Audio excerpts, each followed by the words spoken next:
Hi, everyone. Welcome to a special podcast edition of Film Illiterates.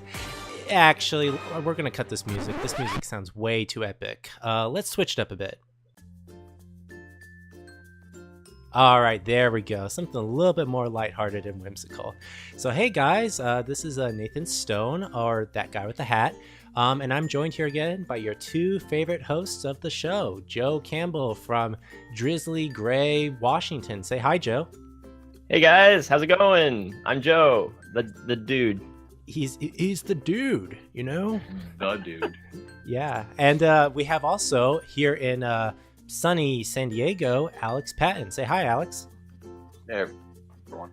Hey guys, so really cool, you know, like we're kind of switching it up today, as you kind of noticed. So I'm going to lead the discussion today because what we're going to be talking about is something that is really dear to me and I find very interesting: animation. But in particular, we're going to be talking about animation because of a certain movie that is going to be coming out. Sausage Party. Woo! Woo! Yeah. Yes. Unfortunately, that is not what we're talking about. We're actually talking about the new Pixar sequel that's coming out. I know, we're all really disappointed. We really wanted to talk about Sausage Party. Well, this podcast is kind of a sausage party. Oh, all the time. All the time. Like, you have no idea. But yeah, we're going to actually be talking about Finding Dory, the brand new Pixar sequel that's coming out. And in preparation for that, we'll be revisiting some classic Pixar movies and discuss how far Pixar has come in not just being a pioneer in animation, but also being a storytelling engine. But as always, before we get into talking about that, we are going to talk about what we've watched this past few weeks. As a ritual, we always do this. So I'm going to start around with the room with Joe. So Joe, why don't you let us know what you watched this past week? Well, three movies I'm going to choose for today. First one is Hush, which is a Netflix horror film that came out within the past few weeks, I think. I'm a really big horror fan, so I'm always interested in checking out the new popular horror films, and Hush has been one that's been getting some fairly positive reviews, at least from the YouTube reviewers that I follow typically. So I thought, what the heck, might as well check it out. And the premise is it's a home invasion movie where the person in the house is a deaf woman, and there's just a psychotic killer who's trying to get into the house to kill her. That's just the entire plot of the movie, basically. But the movie plays with the gimmick of the fact that she can't hear, so she has to figure out other ways to outsmart the killer. And it's not very good. Very, very cliche home invasion film. There were plenty of moments where I felt like, all right, the movie should be over right now, but they're just making the characters incredibly stupid so that they can prolong the movie. Because if the character wasn't this stupid, then there would be no movie. I mean, with crazy psychopathic killer movies like this, I can buy the idea that they'd be going easy on the person because they're just trying to play with them, toy with them like a cat with a mouse. But there gets to be certain points where you're like, all right, now you're just being stupid for the sake of stupidity, not because you're a serial killer just playing with your prey. I mean, just kind of thinking about it, it almost sounds like it could have been a silent film, you know, since you can't hear anything. And just I was honestly really hoping they would do something like that, and they play with that a couple of times, but it could have been a really cool experimental movie where the whole thing's silent except for maybe you can, you know, hear vibrations from when she feels vibrations and that kind of stuff. It could have been a really cool idea, and the movie itself, it isn't terrible. I mean, it isn't really even bad, and it's got a few good moments, but for the most part, it's just kind of a generic home invasion movie. Well, you know, you hit or miss. Yeah.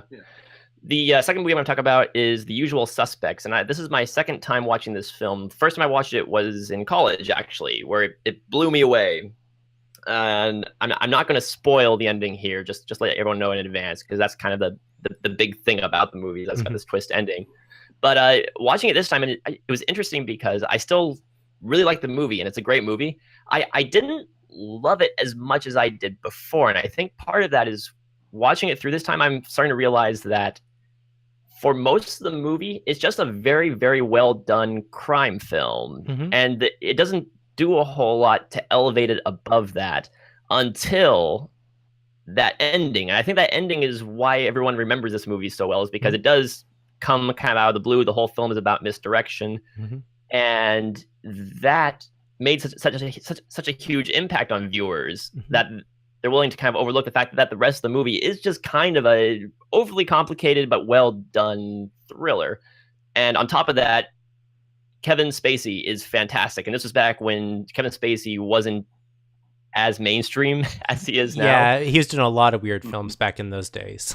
Yeah, and this was the same year that he did Seven, so it was kind of a 1-2 punch for him. And his performance is just fantastic in this movie. That ending is fantastic. But for most of the movie, I was actually kind of surprised at how I was at. I was like, this is good. I don't see why it's great, until that ending comes. I'm like, all right, well, that's why the movie's so great. Yeah, I mean, there's several movies out there that are kind of like, pretty basic as far as the genre picture goes, and then they have that wonderful ending that just kind of is a power punch. Yeah. But yeah. And then finally, the last movie I'm going to talk about is a movie that I'm sure no one here has seen or probably even heard about, called For good Tanya's reasons. Island. Yeah, it's called Tanya's Island. It's a 1980s art house exploitation film. Is the closest way I can think of it.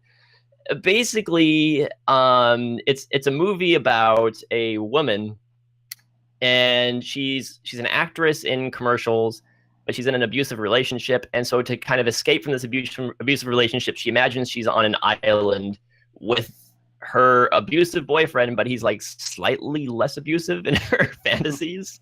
Only slightly. And she develops a romance of sorts, not really a romance, but like a friendship with this ape creature on the island. And it becomes like some weird love triangle between her abusive boyfriend, and this ape. And the film tries to be kind of artsy and try to be a meaningful film about mankind and our animalistic natures and our tendencies, and how animals can be more civilized than we can, and blah, blah, blah. The movie is really just to have a woman walk around topless on an island for about an hour and a half.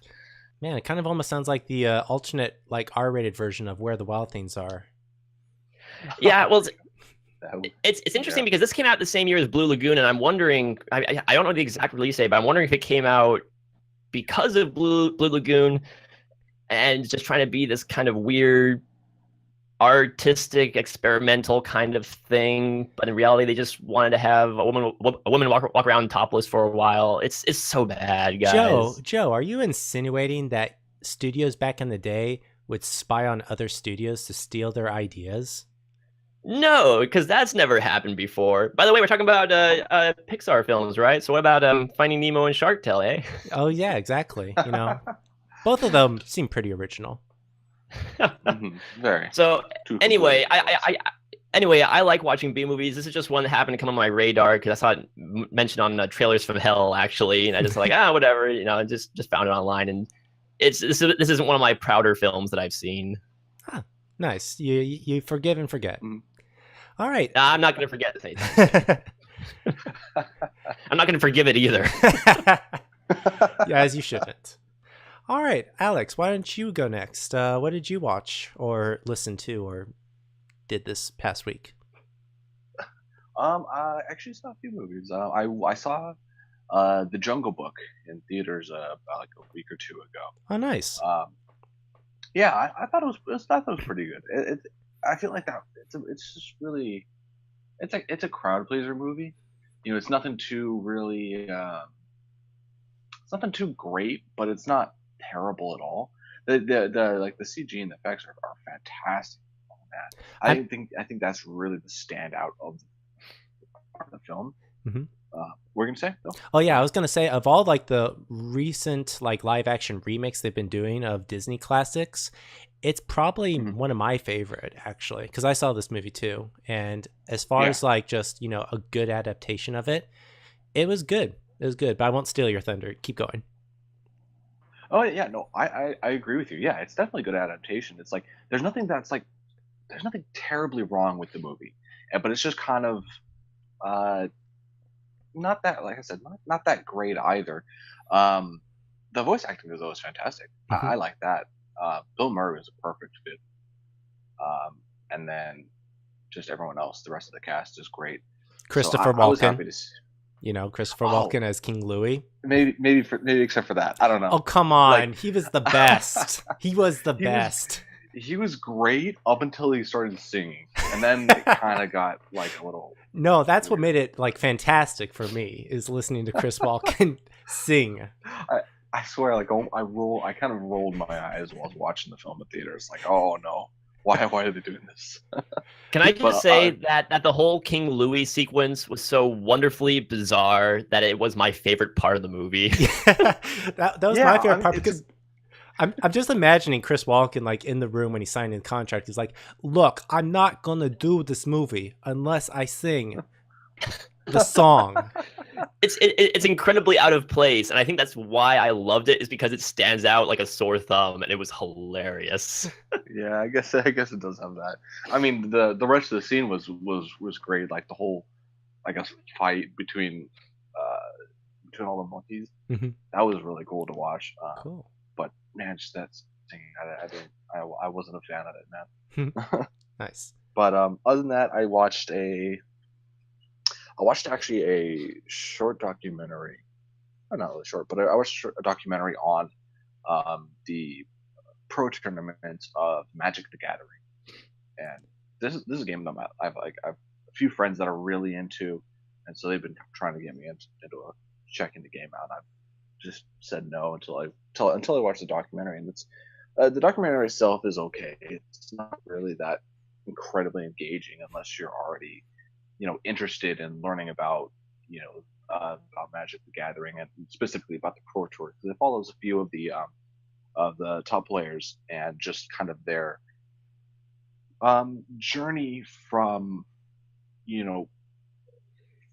kind of what are like the qualifying tournaments, I guess, to really the the number one tournament, trying to be the best player out in the world. And it kind of gives a little bit of backstory on their their journey from where they were, when they started out playing Magic, to where they are now. And it's got some like really high profile guys, a few like one or two of the like Hall of Famers, and then just a few of the other guys that are really like trying to push it and make it there. Nice.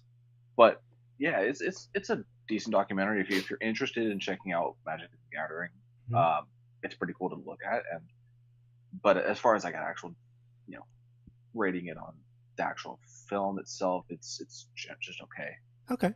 But the last movie I saw is a great one. Not really, but it's The Do-Over. That's the new Adam Sandler film. I watched Ridiculous 6 a while ago. I think Joe, you, Nick, and I all decided to watch it, and then as soon as this one came out, we did the same exact thing. Wait. I don't know why, but Wait, so you guys had like a group gathering for the do-over and I wasn't invited? What the heck? Not really. We just decided, we're like, hey, Joe and Nick were like, hey, we're going to watch this. I'm like, hey, sure, I'll watch it too. So we all watched it separately, but it's just a terrible film. What can you expect? It's an Adam Sandler film, I know, but like, see, Ridiculous 6 was terrible. Mm-hmm. But at least Ridiculous 6 had I felt like had a quick pace and had like some like sight gags and stuff like that, and plus it was like had an old western setting, so it was at least cool to look at. Mm-hmm. But with the Do-Over, it's so boring. Yeah, there's just so many like cringy parts in the film. The acting is just terrible. The story is terrible. Everything is terrible. But I mean, it's one of those films that I feel like it would be a lot more fun if you got a group of friends together and you guys kind of like all just sat down and watched it, just poked fun at it the whole entire time. It's not really a movie you don't want to watch by yourself. No, it's one of those movies you definitely riff to death. Ride. It's a movie you riff to death if you could. Exactly. Yeah, that is specifically it. In trying to decide whether or not Ridiculous 6 or The Do-Over was the worst film, the only criteria I could come up with was that, well, The Ridiculous 6, it has more jokes, but they're all terrible jokes, and it has a shitting burrow. The do-over doesn't have a shitting burrow, but it's just so lifeless, and Adam Sandler looks so sad. Like he just does not want to be there the whole movie. He's kind of had that look for the past like 10 years, from my understanding. He just has it's so depressing. All right. See, and also while the Ridiculous Six has a shitting burrow, what makes the do-over worst is Luis Guzman's balls. That's not a. Oh, you had to bring that up. Yeah, that's what makes it so terrible. Oh my god. Well, it sounds it's a like bad movie. Yeah, it sounds like you had a wonderful movie experience. Well, I guess. Oh yeah. I guess that comes down to me and what I watched. I watched Angry Birds the movie. Why? Why did you spend money to go see that? Why did you give them your money? Because we were going to do an animation podcast and nothing looked good in theaters that I hadn't seen already. And so I was like, I'll go check this out. This is one thing I'll give the movie credit for. For taking an online phone app game about shooting flightless birds at pigs because they stole your eggs and making a movie out of that. I have to give the studio credit. I mean, they gave something.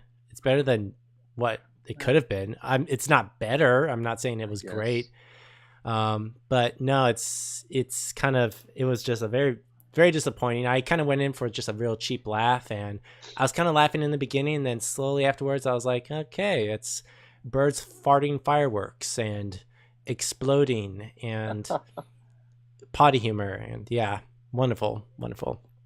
Go ahead and slap that on the poster. It's better than it could have been. It's better than it could have been. Although surprisingly, I have heard more positive reviews for this movie than I was expecting. I was expecting it to get absolutely slammed, but surprisingly, quite a few people seem to enjoy it. No, like I said, the studio tried. There is a story there, and it is quite decent. And the voice acting's not bad, actually. I mean, you had a good cast. It's just like I said, they weren't dealt with good chips, and they kind of had to make with what they had. Yeah, I mean, like you were saying, like props to them for taking almost like nothing and turning it into an actual movie. Yeah. But still, it's not what I'm really looking to see. Oh yeah, and I don't really recommend it. Really, it's kind of like I said, it's one of those movies you have to wait till it comes out in Redbox and just riff it to death. Yeah, it's interesting. They're also doing a few. I know at least one more of just turning an iPhone app into a movie. They're doing Fruit Ninja. Oh, they're yeah. doing the emoji movies coming out. Why is that? With a bunch of little poop emojis just walking around with the happy faces. I give this movie 1 poop emoji out of 5 poop emojis. Give it a 100. Kind of reminds me of the Pop Star trailer. It's he's looking at the Rolling Stones review of his album. It's and he gives a poop emoji out of 5 stars. Yeah, let's say mixed reviews. All right. Well, I think that kind of sums up what we watched this past week. Now on to our topic. Let's talk about Pixar. Yay! So I think with all 3 of us, we kind of are considered the Pixar generation. It first started back in the 90s and kind of has evolved 20 years later. I mean, kind of think about it. It's still a relatively young company, only 20 years since their first film. But for all of us, whether you like animation or not, or if you're not into it, everyone has a favorite Pixar movie. So I just want to kind of go around and ask each other, what are some of your guys' favorite Pixar movies? My favorite Pixar movie, we'll actually be talking about later on in the podcast, is Up. Oh, nice. Yeah. Yeah. And then, but then after that, it really flip-flops for me a lot. Incredibles was my favorite Pixar film for a while. It's still up there. I love Toy Story 3 a lot. I'm actually one of the few people that thinks the Toy Story films get better with each movie. Oh, yeah. Although that's not really saying much, because I think all 3 Toy Story films are near perfect films. So it's saying they get better isn't really saying a whole lot there at that point. Yeah. But yeah. Up is easily my favorite. Then I probably say that Incredibles is probably right under that, and then Toy Story 3. Yeah, I think for me, if anything, is kind of really, I won't go into too much since we'll be talking about it later, but my favorite actually, surprisingly, was Finding Nemo. Originally, it was Wall-E when it came out, but then I had to really look back on it and say, yeah, Finding Nemo, it's got to be my favorite of all the Pixar films. Even the more recent ones, I think for some reason Finding Nemo just like is a good hallmark movie just in general for Pixar. Mm-hmm. Yeah, I mean, it definitely is. For me, I my favorite I'd say is probably The Incredibles. I found it just has a great blend of action, suspense, and then it's Pixar, so it's got all the feels. But I'd say other than that, it's I really like Toy Story, the original one. Mhm. That's a movie that I grew up watching. I think that's actually the first movie I ever saw in theaters when I was a kid. Wow, My parents took really? me to see that one. Yay. Yeah, because that came out the year I was born. Nice. But yeah, so that was the first one I ever saw. But it's like, I'd probably say that, and then I know a lot of people don't really like the movie, but I like Cars. It's cool. I Yeah. like it. The music's great. I like the voice acting. The story's predictable, but honestly, it's still pretty fun. No, yeah. I still enjoy the ride. And that's wonderful thing about Pixar as well is that, regardless of if they have a hit or, a miss, granted, they have not had that many misses, to be honest. You have to look at like their track record. Every film that they do, they raise the bar and they push it. And, it's kind of interesting. In a market that's heavily defined by Disney, Pixar has kind of really branded itself and it's really successful at what it does. And I think all of us, know exactly what the Pixar brand is. We can just look at one and we just know what it is. I think even just internationally and in our culture, it's kind of just put that staple on everything. But like, what do you guys think makes Pixar so unique other than just being like one of the very first CGI animation studios to come out? I think one of the things that I think definitely sets them apart from a lot of other animated films is their movies can be watched by everyone. Of course it's animation, so kids are gonna love it. Kids are gonna love the characters and the stories and whatnot. But it's also got the kind of like the heavier, more adult and mature themes that adults are gonna really kind of connect with and relate to. And so, adults can take their kids to see these films in theaters and really enjoy them themselves. One of the things that I think makes Pixar films work so well for the most part is their creativity, Mhm. And their originality. Mhm. And I'm talking about taking the sequels that they've done out of the equation. They've done a really good job of coming up with very original stories, or at least taking well-known stories that we've had for ages and ages and putting them in an interesting new setting. Mhm. I remember as being a kid once upon a time. I was a child once. Oh, were you? I thought you were just brought down by the aliens, Joe. I was Hellspawn, yes. and I used to play with toys, and I used to make up in my head movies with my toys, and I give them all characters and names and have them play around, and they all go on adventures and such. And then Toy Story came out, and what do you know? That was the same thing I was doing. I mean, that was back. I would have been 4 years old when Toy Story came out. Mm-hmm. Maybe at that age, you used to play with your toys and just kind of make them go on adventures and everything. Yeah. Monsters Incorporated, the Monsters Under Your Bed are characters. Mm-hmm. That's a unique thing we haven't seen a whole lot of, unless you count, what is that movie, Little Monsters? We don't talk about that movie, but I see where you're going, Joe, with that. That's kind of cool. Yeah, because what's really nice about Pixar as a company, and they've said this many times, just their co-workers and all their employees, is that it's an environment that's really open to creativity. Like if someone has a good idea, they'll take it and they'll expound on it and they'll help you build it. Like they're so open to it. And that's why I think you have such great stories coming out, is because there's just that high level of, imagination that is always there. And in a way, I kind of feel like this has influenced their competition. Like you kind of look at Disney nowadays, like now that John Lasseter is like, the CEO of both Pixar and Disney, he has like workers from Pixar going over to Disney and Disney people coming over to Pixar, and they're influence each other. And you can definitely see that in the kind of stories that they've been, releasing recently, from everything from Wreck-It Ralph to Zootopia, even just like Tangled, just like, you kind of feel like there's a bit of the Pixar magic touch in all of those. I wouldn't say though that it's like it's nearly on the level as Disney.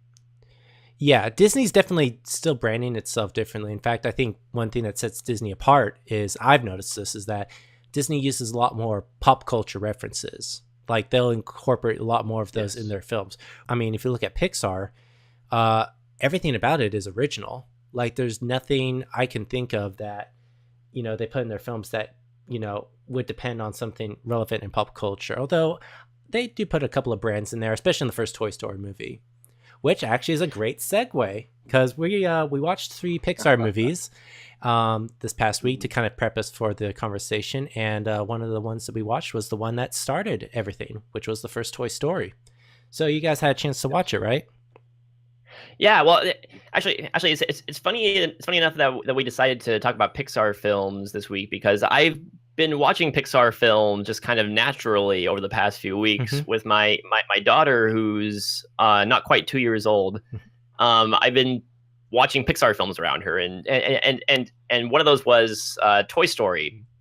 And it's really interesting watching this film again because one of the things that I noticed is that even though DreamWorks is known or was known, they've kind of changed that by now, but was known as the animation studio that put in all the pop culture references and the more adult jokes, Toy Story has some really, really funny quote unquote adult humor in it. And the film looks like, just because it's so dated, it looks like a Saturday morning kids PBS. Yeah, one of those. All right, kids, we're gonna learn our colors today. Yeah, like a real cheap like KPBS like cartoon, like. Yeah, exactly. But it's written like any other animated film that came out in that era. And it feels like just another animated film with some really well-written jokes, some really well-written characters. It's got stuff for adults that are going to enjoy it, but it doesn't alienate the kids and it doesn't have anything too inappropriate, so the whole family can watch it. And it's just a really, really funny movie. Yeah. No, and that's actually something really cool about it because I was watching. It's like, maybe the animation feels very dated and maybe that might be a big turnoff to some people watching it, but it's still a classic. And I think it's because the characters, the humor that comes from them, from Woody, Buzz Lightyear, Rex, and even like Mr. Potato Head. Because Mr. Potato Head's throwing all these wonderful adult jokes here and there, and they're subtle, but you can see them. And I think that's like the key for a lot of just Pixar films is that they just create really, really entertaining characters. Yeah, absolutely. Yeah, and so basically, Pixar comes out with Toy Story. It's a big hit. Everyone loves it, and they make a few more films in between, going from Bugs Life to Monsters Inc. But the second film that we watched this past week is, I think, a huge game changer, which was Finding Nemo. I don't know about you guys, but for me, this movie really set the standard for all Pixar movies to follow. I mean, they use a lot of like everything that they're good at. Good characters, good story, and if anything, I think what makes this one just so important is that they really show how important the stakes are for the characters. Like, you can't really understand what's at stake if you don't introduce this level of danger. And in Finding Nemo, it's everywhere. Like, it's in the ocean, but there's this, there's all that danger that exists out there. And it's something I feel like that's kind of like what Pixar is kind of taking everyone to, is you shouldn't be afraid to go there.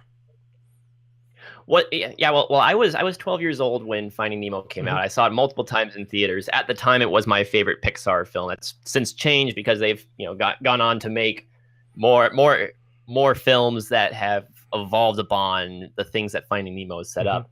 But I will never forget sitting in the theater and seeing the opening scene where Coral dies. Yes, that is actually that's the reason why I say it's a huge game changer, because it's the first time a death scene played a huge part in the main character's backstory. Before then, it wasn't really something like, there was the death of like the main villain in A Bug's Life, but that's like towards the very end. He's a villain, no one cares.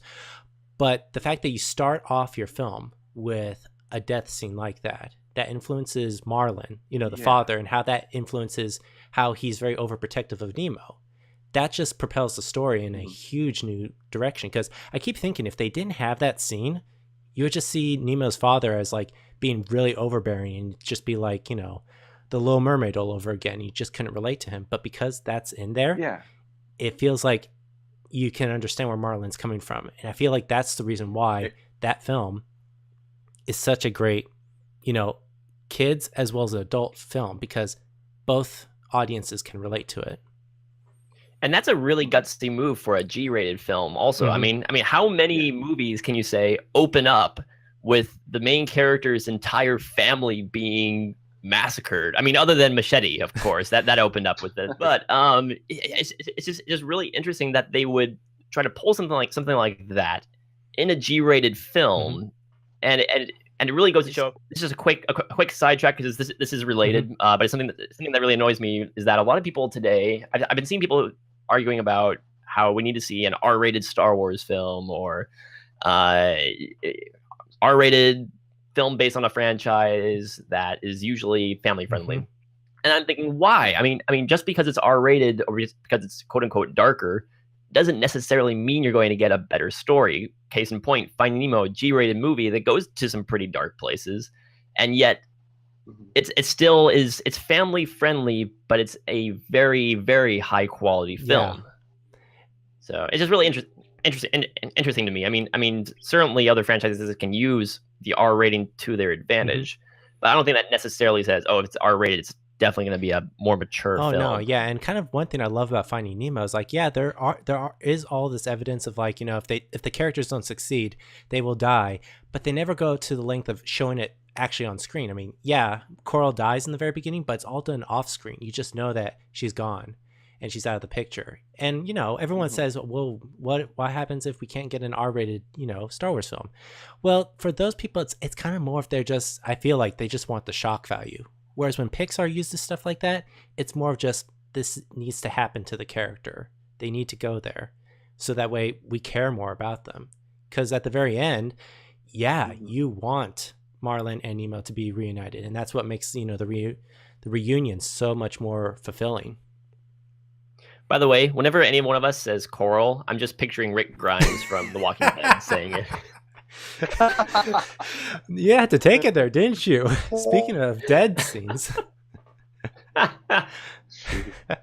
But yeah.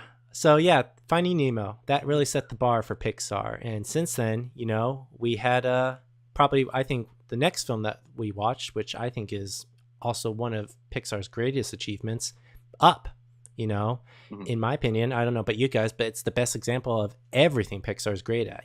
Characters, jokes, stories, sad moments, danger. It's like it's all in there. I mean, like the first, part of the sadder than most movies are at all. Pixar pulled off something with Up that I have yet to see done in another film, and I know it's kind of cliche to talk about this scene because whenever people talk about Up, they always talk about the first 10 minutes of the movie, but it's true though. They establish a character and character's entire life and his whole backstory within the first 10 minutes of the movie, so you know exactly where he's coming from, and it's really interesting because you could just start Up from the scene where his alarm clock wakes him up in the morning. He's basically trying to make his way out to the porch and have all that construction's going around it. But and you could start off the movie like that and just find out everything you need to know about the character from, his wife died, you can tell because he touched the mailbox outside and he cares about the house a lot. But the fact that they devote those first 10 minutes so closely to this heart-wrenching life story, when he wakes up that next morning, all of a sudden you feel connected to this character. It like even though he's just getting up out of bed, you know exactly what he's going through. And I've never seen that done in a film before or since. No, and it really makes something like, the construction guys accidentally running over his mailbox so much more heart-wrenching, because when that is happening, you in the audience are like, oh my gosh, no.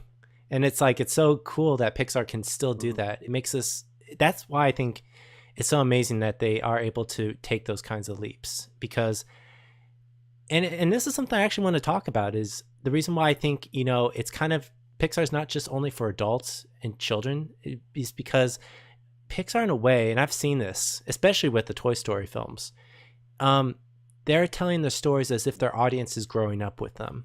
you kind of think about the first Toy Story movie, a lot of the, jokes were a little juvenile until you get to the, Toy Story 3, where it's like they have so many moments of just like that kind of saying goodbye, or, Andy's going off and all of his toys are bidding him farewell. You kind of feel like you've grown up with these characters.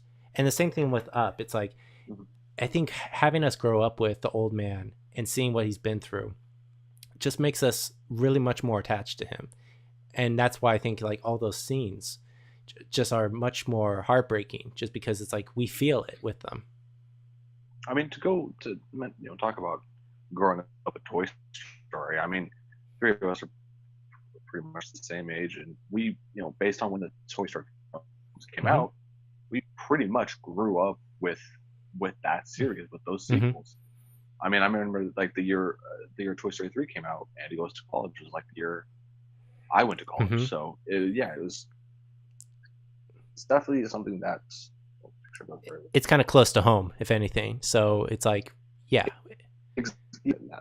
So one thing I found interesting about Pixar more recently for myself, though, is that I personally don't think they're making lower quality films. For instance, I love The Good Dinosaur. I thought The Good Dinosaur was a lot of fun, but I feel this about The Good Dinosaur and Inside Out, is that those were great movies. Inside Out was an excellent movie, but coming out of it, I didn't feel any extra, oh wow, that wasn't a really amazing film. And I think it's because I've kind of come to expect a really high bar from Pixar films, and they hit it so consistently that even when they excel it by a little bit, I just come out thinking, oh, that was a good movie, because it was a good Pixar movie. But it's an excellent quality film by any other standards. So I don't know. Recently, I've just kind of felt this not a feeling of being let down, but just kind of a feeling of, oh, that was good, but nothing special, kind of coming out. No, I definitely see what you're. Yeah, no, I can understand. Yeah, and I definitely see what you're coming at, Joe. And I think that's unfortunately the downside with Pixar, kind of going forward from here on out, is they've raised the bar so high for themselves that even if they come up with a very simple story like The Good Dinosaur, if you think about it, it's a very simple story. But kind of going forward now, it's like, I don't think simple is something they can do anymore.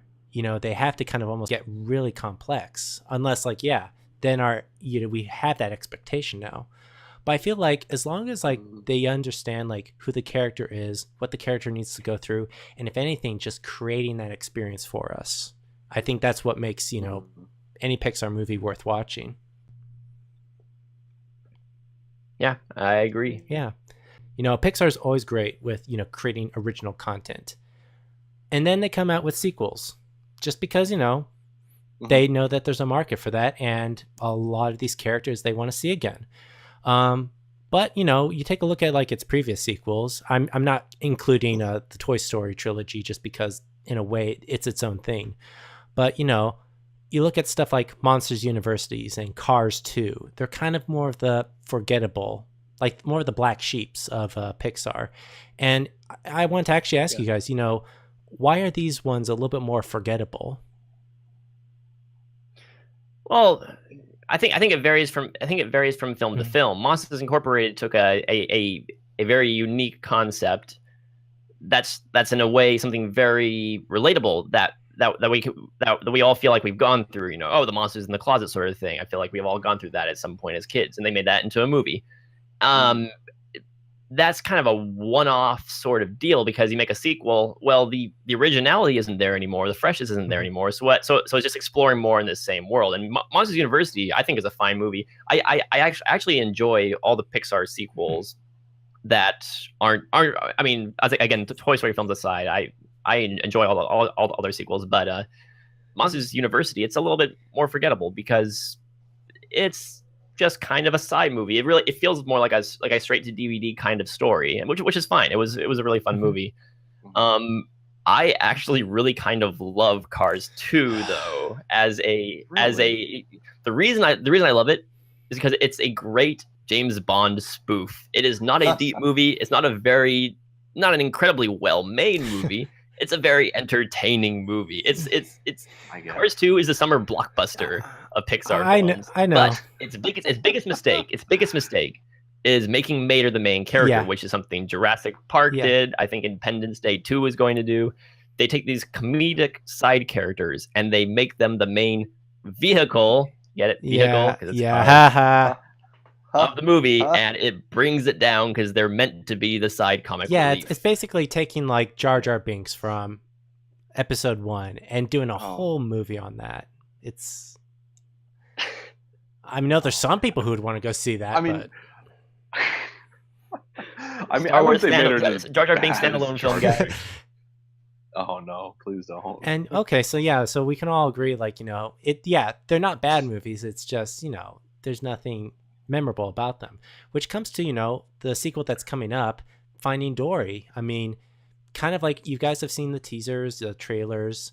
I mean, is Finding Dory going to kind of fall into one of those sequels that are kind of forgettable, or do you think it has a chance of standing out as its own? Because from seeing it, it kind of feels like it's just Finding Nemo all over again, just Dory's in the picture.